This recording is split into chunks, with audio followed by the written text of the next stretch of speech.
Hello, good morning everyone. I hope you all are good and we energetic. So today we start new chapter 4, magnetic effect of current. First topic, magnetic effect of current. When current is passed through a conducting wire, it produces a magnetic field around it. This effect is called magnetic effect of current. Suppose कीजिए ये एक conducting wire है. अब इस conducting wire में हमने कोई current I flow किया. जब हम इस कंडक्टिंग वायर में कोई करंट फ्लो करते हैं तो कंडक्टर के अंदर एक इलेक्ट्रिक फील्ड और सराउंडिंग चारों तरफ एक मैग्नेटिक फील्ड प्रोड्यूस होता है, जिसका मैग्नीट्यूड जो डिस्टेंस के साथ साथ डिक्रीजिंग ऑर्डर में जाता है. करंट मैग्नीट्यूड इंक्रीज कर दिया जाए तो सराउंडिंग जो मैग्नेटिक फील्ड प्रोड्यूस होगा उसका मैग्नीट्यूड भी ईच पॉइंट इंक्रीजिंग ऑर्डर में होगा. This effect is called magnetic effect of current. Oersted experiment and observation. Oersted जो साइंटिस्ट थे उन्होंने मैग्नेटिक इफेक्ट ऑफ करंट को शो करने के लिए यानी प्रूव करने के लिए एक एक्सपेरिमेंट किया. तो वो एक्सपेरिमेंट क्या है और उसके क्या ऑब्जर्वेशंस हैं. According to this experiment, a conducting straight wire AB is connected in series with a battery B key K and rheostat RH. यानी एक straight conducting wire capital AB लिया जिसके सीरीज में battery B key K and rheostat RH को connect किया. अब इस wire के सराउंडिंग हमने एक मैग्नेटिक निडल ले ली और वो मैग्नेटिक निडल को हमने शो कर दिया कि ये NS है. यानी मैग्नेटिक निडल अगर मैग्नेटिक फील्ड प्रोड्यूस ना हो तो वो ऑलवेज नॉर्थ साउथ डायरेक्शन को शो करती है. यानी एरो जो है वो नॉर्थ डायरेक्शन को और अपोजिट साइड साउथ डायरेक्शन को शो करता है.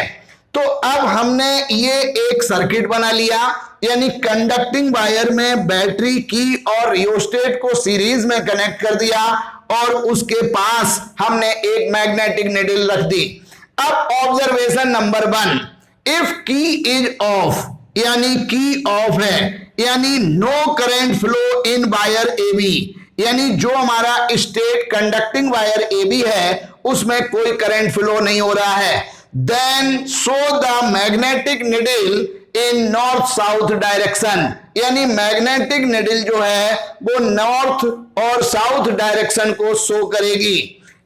Observation number 2, if key is on यानी की को हमने ऑन किया, then flowing current in wire AB is I, यानी some current flow in conducting wire AB. Then magnetic needle deflected to north south direction, यानी magnetic needle north south direction से deflection show करेगी. यानी दूसरा जो हमारा observation है वो ये है कि जब हमने यहां की को ऑन किया और हमारे कंडक्टिंग वायर में कोई करंट फ्लो होता है, then magnetic needle deflected from north south direction, यानी magnetic needle north south direction से डिफ्लेक्शन शो करती है.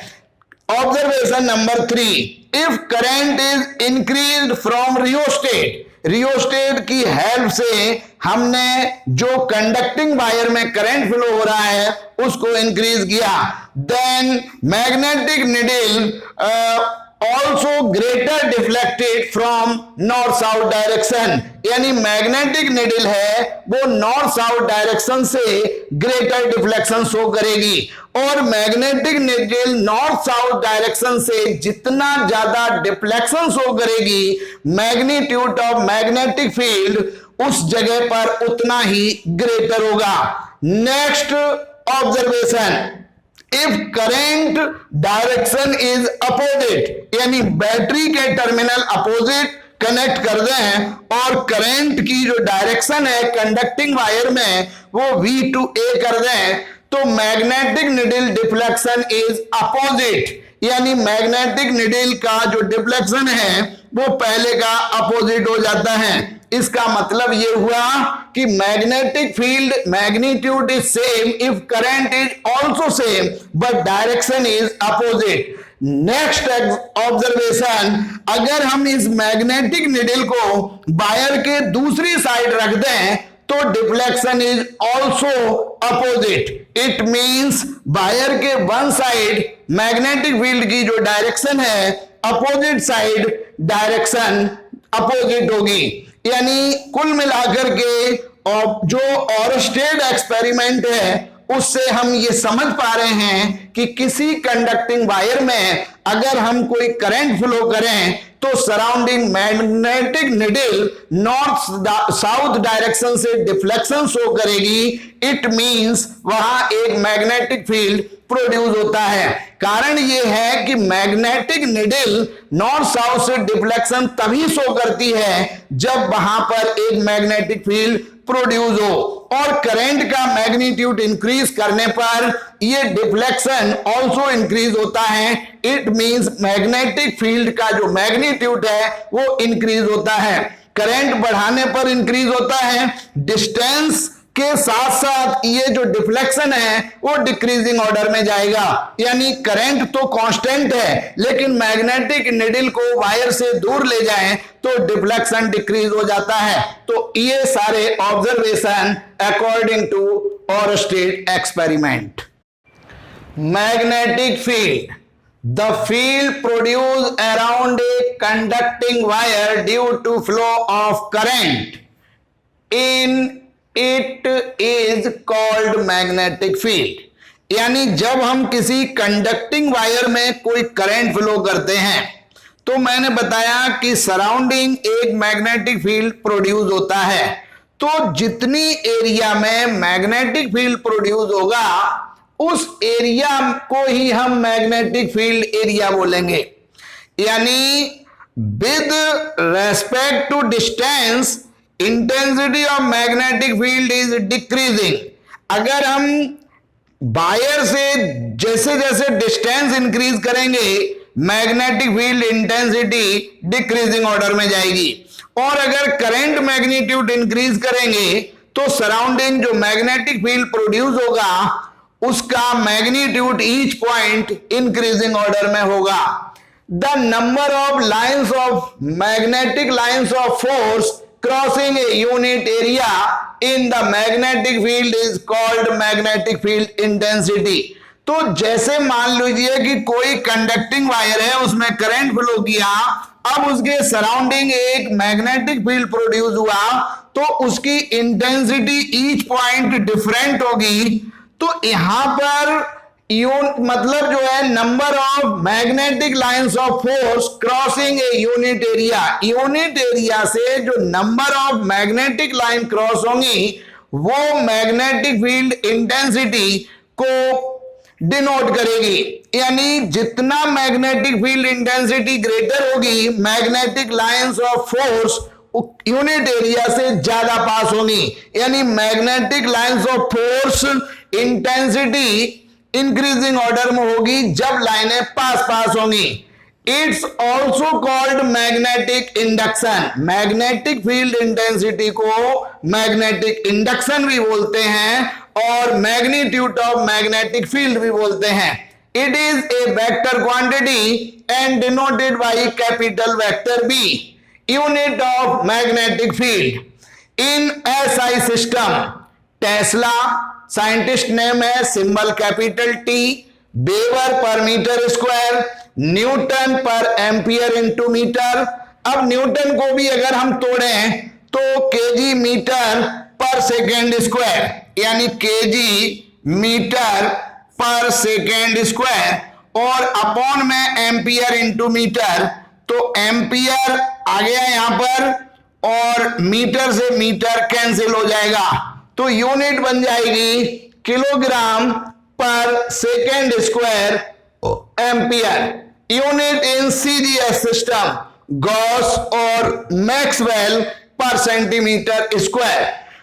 Relation between SI system and CGS system, यानी 1 SI system is equal to 10 की पावर 4 सीजीएस सिस्टम, यानी 1 weber per metre square is equal to 10 की power 4 gauss. Dimension of magnetic field, तो यहां से कैलकुलेट हो जाएगी m1 लेंथ है नहीं L0 टाइम t-2 और एम्पियर A-1।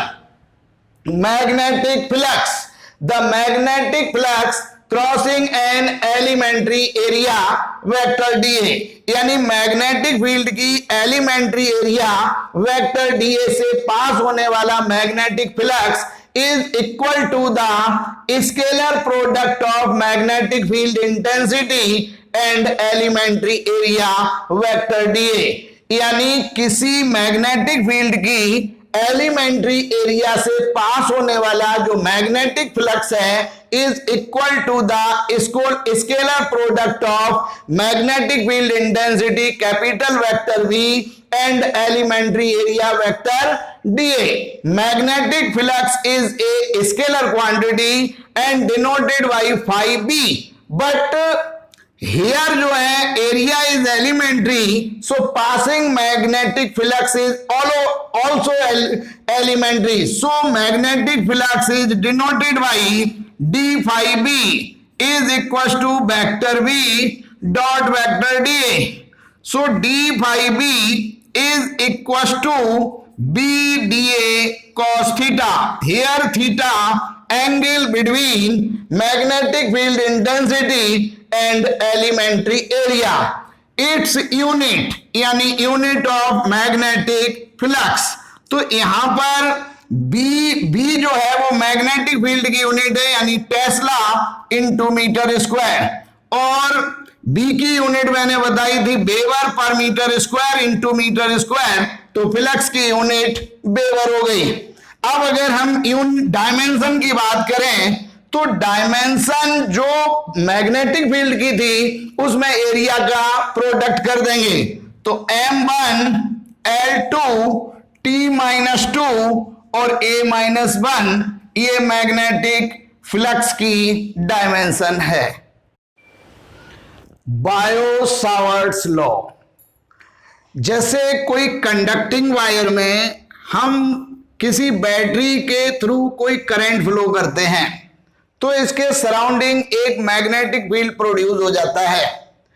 अब intensity of magnetic field decreasing order में होगी अगर हम वायर से डिस्टेंस इंक्रीज करें तो, लेकिन किसी पर्टिकुलर प्लेस पर यानी प्रोड्यूस मैग्नेटिक फील्ड के किसी पर्टिकुलर प्लेस पर intensity of magnetic field find out करने के लिए बायो-सावर्ट्स ने एक लॉ दिया जिसके अकॉर्डिंग वायर में जब करंट फ्लो हो रहा है तो उसके सराउंडिंग प्रोड्यूस होने वाले मैग्नेटिक फील्ड के किसी पर्टिकुलर प्लेस पर intensity of magnetic field find out किया जा सकता है।